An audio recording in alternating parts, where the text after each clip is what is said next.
Assalamualaikum warahmatullahi wabarakatuh. Halo sahabat biologi, kembali lagi bersama saya William Zainuri. Pada kesempatan kali ini, saya akan memperkenalkan kepada kalian tentang 5 tumbuhan dari kelompok monokotil, tepatnya dari familia Araceae. Yang pertama ada Xanthomosa sagittifolium atau yang bisa disebut dengan talas belitung. Yang kedua ada Anthurium skeletendali atau bisa disebut dengan sikris berdaun lebar. Yang ketiga ada Difembacia seguene atau daun bahagia. Yang keempat ada Aglaonema commutatum atau rezeki, dan yang kelima ada Zambiculcas zamifolia atau yang bisa disebut dengan pohon dolar. Penasaran dengan videonya? Yuk lanjut.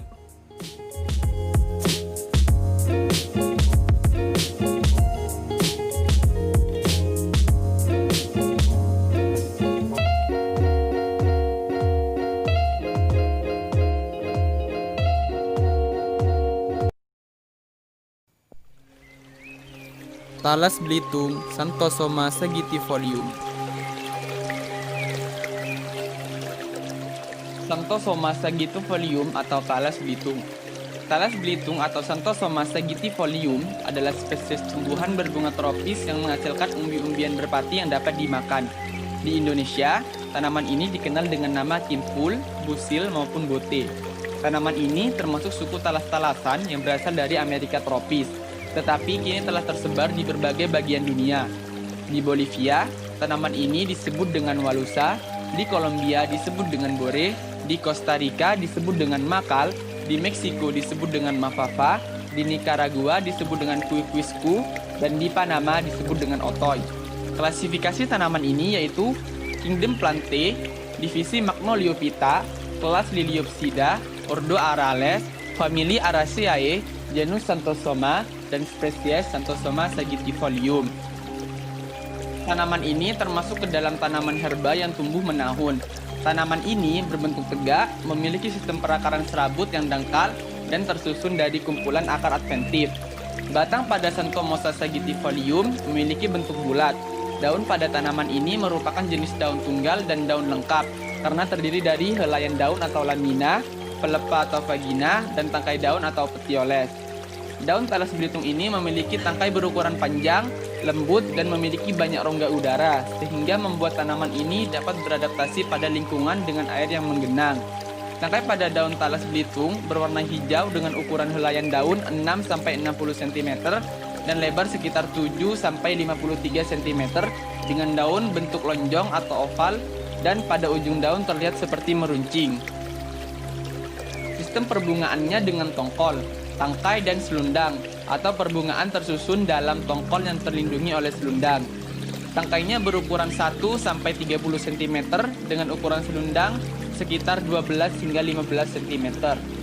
Ukuran tongkol sedikit lebih panjang dari selundang. Bagian bunga jantan dan bunga betina terpisah.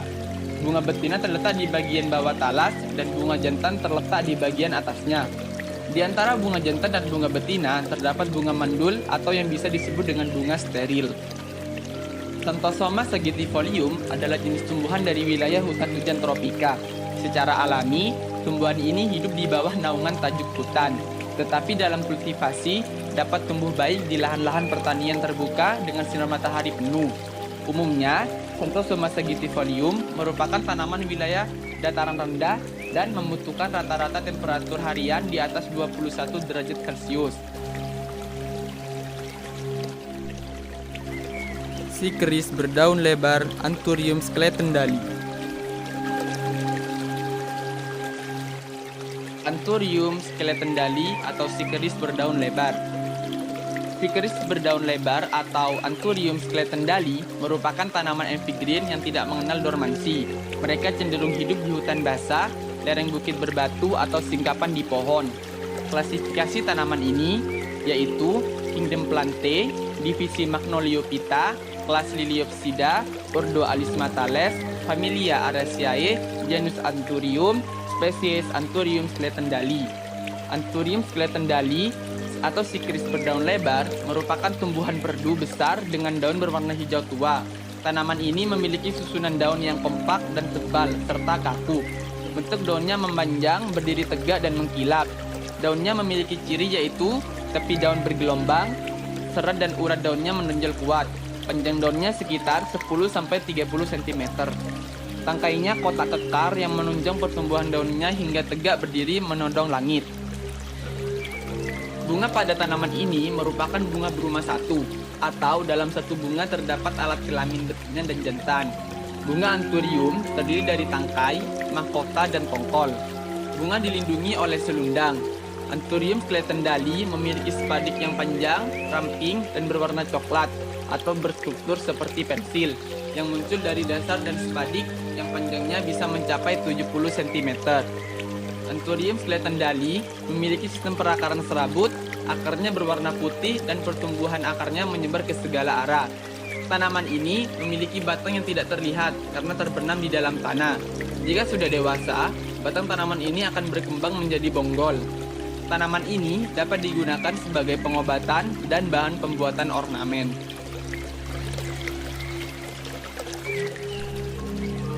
Daun bahagia Dieffenbachia seguene. Dieffenbachia seguene atau daun bahagia. Daun bahagia atau Dieffenbachia seguene merupakan tanaman hias populer yang biasa ditanam di pekarangan. Keindahannya berasal dari bentuk tajuk dan juga warna daunnya yang bervariasi. Di kalangan penjual tanaman hias, Dieffenbachia seguene dikenal pula sebagai daun bahagia atau bunga bahagia. Klasifikasi dari tumbuhan ini yaitu Kingdom Plantae, divisi Magnoliophyta, kelas Liliopsida, ordo Arales, famili Araceae, genus Dieffenbachia, spesies Dieffenbachia seguene. Dieffenbachia juga dikenal mudah dalam perawatan dan perbanyakannya. Tanaman ini tahan dalam ruangan, meskipun untuk jangka waktu tertentu perlu diperlukan pula di ruang terbuka. Warna daunnya cenderung gelap bila ditempatkan dalam ruang atau di bawah naungan, namun menjadi terang cerah di bawah sinar matahari. Perbanyakannya umumnya dilakukan dengan stek. Dieffenbachia seguene merupakan tumbuhan herba tahunan yang tumbuh setinggi 3 kaki hingga 10 kaki dan lebarnya 2 kaki hingga 3 kaki, serta memiliki modifikasi batang berupa rizom berwarna hijau dengan tinggi yang dapat mencapai 2 meter. Daun tanaman ini berbentuk bulat telur memanjang, berwarna hijau, dan terdapat bercak putih yang tersebar di seluruh permukaan daun. Tepi daun pada tumbuhan ini yaitu rata atau integer.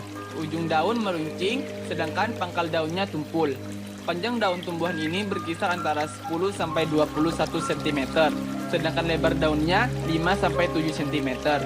Tipe perbungaan tumbuhan ini yaitu uniseksual dengan panjang selundang 22 cm dan lebar 17 cm. Tanaman ini memiliki tipe perbungaan uniseksual dan habitat hidupnya terestrial.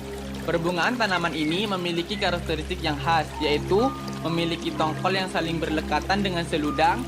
Zona betina terletak di bagian bawah, zona jantan terletak di bagian atas, dan zona steril terletak di antara kedua zona.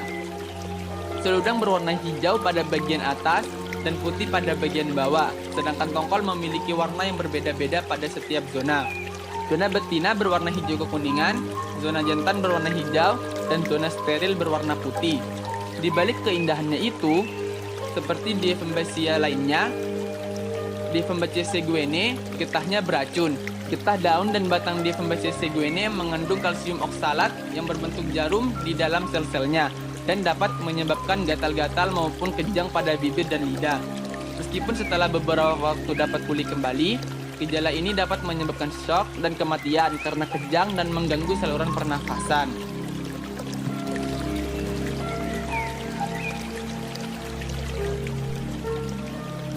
Sri Rezeki Aglaonema comutatum.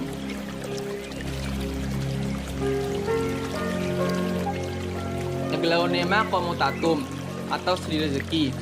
Sri Rezeki atau Aglaonema comutatum merupakan tanaman herba tahunan dan tergolong monokotil. Aglaonema comutatum merupakan tanaman hias populer dari suku talas-talasan atau Araceae. Klasifikasi dari tumbuhan ini yaitu Kingdom Plantae, divisi Magnoliophyta, kelas Liliopsida, ordo Arales atau Arismatales, famili Araceae, genus Aglaonema, dan spesies Aglaonema comutatum. Aglaonema comutatum memiliki jenis akar serabut dan akarnya tidak mudah putus. Akar pada tanaman ini berwarna putih dengan tekstur berair. Tanaman ini memiliki batang yang relatif pendek, warna batangnya hijau, batang berbuku-buku, cenderung berair dan tidak berkayu, serta diameter batangnya kecil, yaitu sekitar 1-3 cm. Batang yang tidak berkambium, namun memiliki pembuluh pengangkut berupa silem dan phloem yang tersusun secara acak. Aglaonema comutatum memiliki helaian daun tipis dan bentuk daun memanjang dengan pertulangan daun menyirip dan ujung daun meruncing, pangkal daun tumpul, dan tepi daun yang rata. Tekstur daunnya tidak kaku, daun berwarna hijau dan bercorak. Bunga pada tumbuhan Aglaonema merupakan tumbuhan uniseksual, atau bagian jantan dan betina terletak dalam satu bunga.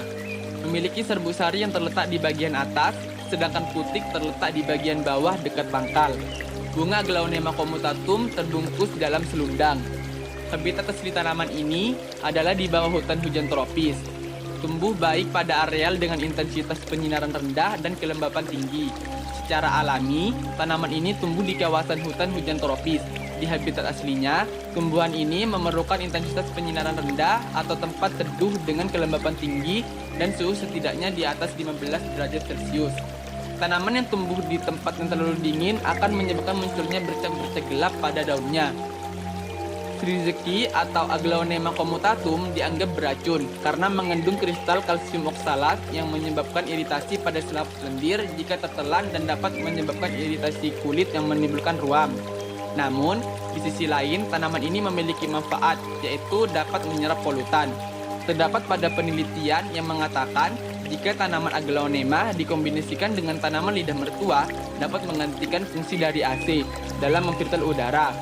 Perpaduan keduanya dapat menyerap polutan di udara, seperti asap rokok dan menetralisirnya. Selain itu, tanaman ini juga mempunyai khasiat bagi manusia, yaitu sebagai antibakteri yang menekan jumlah populasi spora jamur hingga 50%. Pohon dolar Zamioculcas zamiifolia. Zamioculcas zamiifolia atau pohon dolar atau Zamioculcas. Zamioculcas, pohon dolar atau Zamioculcas zamiifolia merupakan tanaman berbunga dari suku talas-talasan atau Araceae yang hanya terdiri dari satu spesies saja, yaitu Zamioculcas zamiifolia. Zamioculcas zamiifolia merupakan tanaman menahun yang tumbuh di daerah beriklim tropis dan berasal dari Afrika Timur, mulai dari Kenya hingga Afrika Selatan bagian timur laut. Penyebaran Zamioculcas ini secara komersial dilakukan oleh orang Belanda sekitar tahun 1996. Klasifikasi dari tumbuhan ini yaitu Kingdom Plantae, divisi Magnoliophyta, kelas Liliopsida, ordo Alismatales, familia Araceae, genus Zamioculcas, spesies Zamioculcas zamiifolia. Zamioculcas zamiifolia merupakan tumbuhan perdu dengan rimpang kuat dan berair di bawah tanah. Ini adalah tanaman herba yang tumbuh setinggi 45-60 cm dari rimpang berair yang subur di bawah tanah. Tanaman ini memiliki sistem perakaran serabut, daunnya majemuk menyirip dengan panjang daun 40-60 cm dan memiliki 6-8 pasang anak daun sepanjang 7-15 cm yang tumbuh berhadapan. Daunnya halus, mengkilat dan berwarna hijau gelap. Bunga tanaman ini berupa tongkol atau spadis kecil berwarna kuning, coklat atau perunggu dengan panjang sekitar 5-7 cm yang tersembunyi di antara dasar daun. Bunga muncul selama pertengahan musim panas hingga awal musim gugur. Zamioculcas zamiifolia mengandung kandungan air daun yang sangat tinggi, 91% pada daun dan 95% pada tangkai daun, serta memiliki umur daun individu setidaknya 6 bulan, yang mungkin menjadi alasan mengapa tumbuhan ini dapat bertahan dengan sangat baik di bawah tingkat cahaya interior yang rendah selama 4 bulan tanpa air. Zamioculcas zamiifolia dapat diperbanyak dengan stek daun. Zamioculcas zamiifolia adalah bagian dari keluarga Araceae yang terkenal dengan banyak genera beracun, seperti Philodendron yang mengandung kalsium oksalat. Kristal oksalat seperti jarum dapat mengiritasi bagian kulit sensitif yang berbeda, mukosa atau konjungtiva. Di balik berbahayanya itu, tanaman ini memiliki kualitas pemurni udara untuk lingkungan dalam ruangan.